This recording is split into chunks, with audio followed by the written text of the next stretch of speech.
ISBN 2205030027, Prodi Pendidikan Guru Madrasah Ibtidaiyah, semester 5, kelas reguler Banjarmasin. Hari ini saya ingin memenuhi tugas mata kuliah Bahasa Indonesia dengan dosen pengampu Ibu Tutus Rani Aripa, MPD.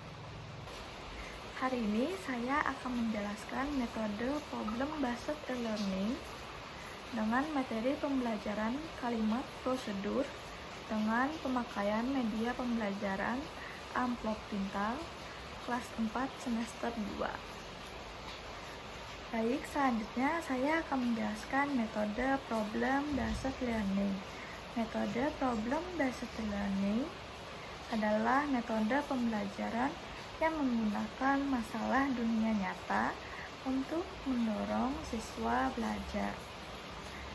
Dalam metode based learning, siswa terlibat aktif dalam proses pembelajaran, bukan hanya menerima informasi dari guru saja.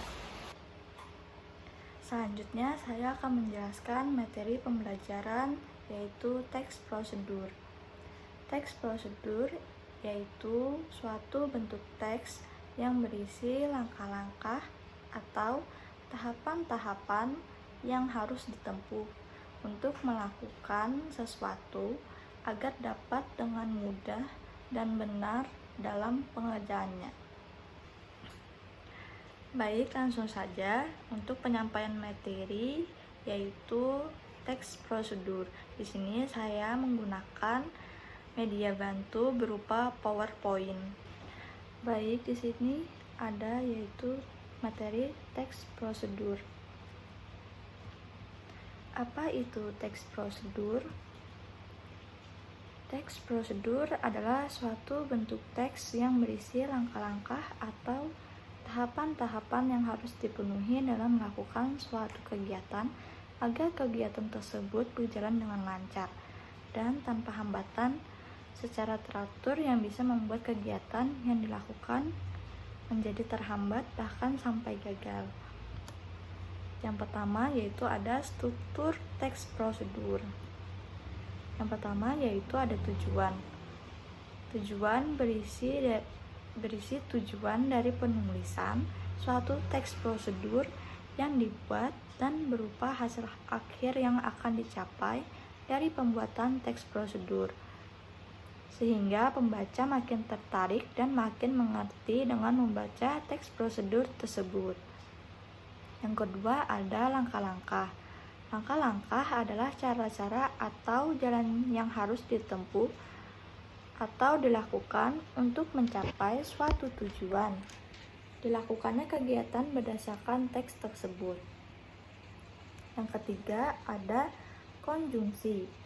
Konjungsi atau kata penghubung adalah kata atau ungkapan yang menghubungkan dua satuan bahasa yang sederajat.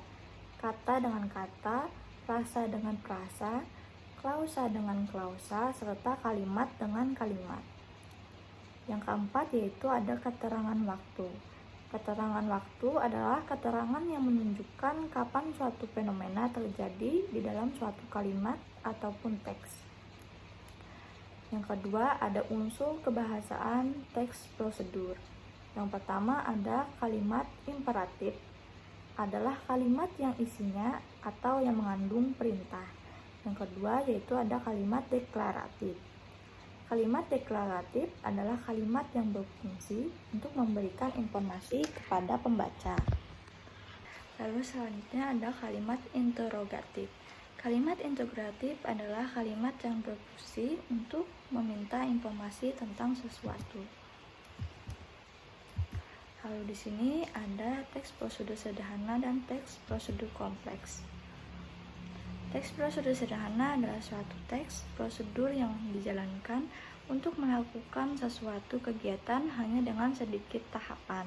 Sedangkan teks prosedur kompleks adalah suatu teks prosedur yang terdiri atas banyak langkah yang setiap langkahnya berjenjang pada sublangkah dan urutan langkah-langkahnya teratur. Selanjutnya yaitu ada contoh teks prosedur sederhana dan teks prosedur kompleks. Contoh teks sederhana yaitu cara membuat botol kaca. Lalu contoh teks kompleks yaitu cara mencuci pakaian.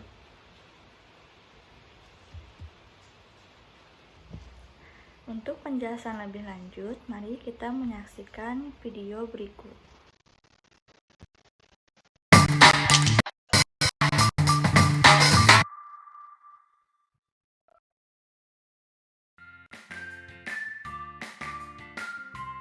Pada video kali ini kita akan mempelajari tentang teks prosedur. Teks prosedur. Teks prosedur adalah teks yang berisi cara untuk membuat atau melakukan sesuatu. Teks prosedur ini dibutuhkan sebagai panduan bagi seseorang dalam membuat atau menyusun sesuatu. Tujuan teks prosedur. Tujuan teks prosedur adalah memberikan petunjuk bagi pembacanya tentang langkah-langkah secara urut dalam melakukan aktivitas atau menyelesaikan sesuatu. Selain itu, teks prosedur juga memudahkan pembaca untuk mengetahui cara yang benar dalam melakukan sesuatu dan memberikan petunjuk yang jelas agar mendapatkan hasil maksimal. Ciri-ciri teks prosedur. 1. Menggunakan kalimat perintah yang singkat dan jelas. 2. Terdapat panduan langkah-langkah yang harus dilakukan. 3. Menggunakan kata kerja aktif. 4. Menggunakan kata penghubung atau konjungsi untuk memperurutkan kegiatan. 5. Memuat alat dan bahan yang diperlukan. 6. Memuat tahap kegiatan yang berurut. Struktur teks prosedur. Struktur teks prosedur terdiri dari 5 bagian, yaitu 1. Judul. Judul pada teks prosedur diartikan sebagai aktivitas atau kegiatan yang akan dilakukan. 2. Tujuan. Tujuan merupakan hasil akhir yang ingin dicapai pembuat teks prosedur. Pencantuman tujuan dalam teks prosedur bersifat tidak wajib, namun akan lebih baik apabila diberikan tujuan di bawah judul. 3. Alat dan bahan. Bagian ini memuat alat dan bahan yang diperlukan dalam suatu kegiatan. Alat dan bahan sifatnya boleh ada, namun boleh tidak ada. 4. Langkah-langkah. Langkah-langkah merupakan bagian utama dalam teks prosedur. Maka dari itu penulisannya harus tepat dan berurutan. Langkah-langkah meliputi cara yang harus dilakukan untuk mencapai tujuan. 5. Penutup. Penutup berisi simpulan atau rekomendasi, imbauan, maupun apresiasi terhadap hal yang sudah berhasil dilakukan. Penutup bersifat ada, namun boleh tidak ada. Jenis-jenis teks prosedur. Berikut jenis-jenis teks prosedur. 1. Teks prosedur sederhana.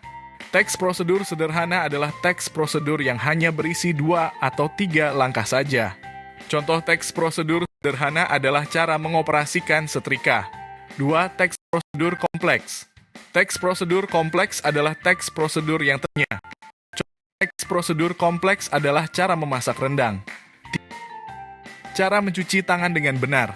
Tujuan.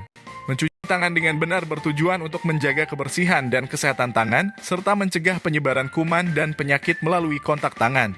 Alat dan bahan yang digunakan adalah air dan sabun. Langkah-langkah cara mencuci tangan dengan. Sekian penjelasan materi tentang teks prosedur. Selanjutnya, kita akan mempraktekkan penggunaan media amplop pintar.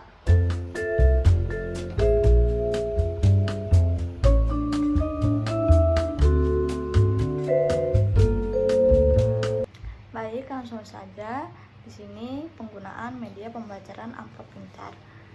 Yang pertama, siswa akan diminta mengambil atau membuka amplop. Di dalam amplop terdiri gambar prosedur cara mencuci piring.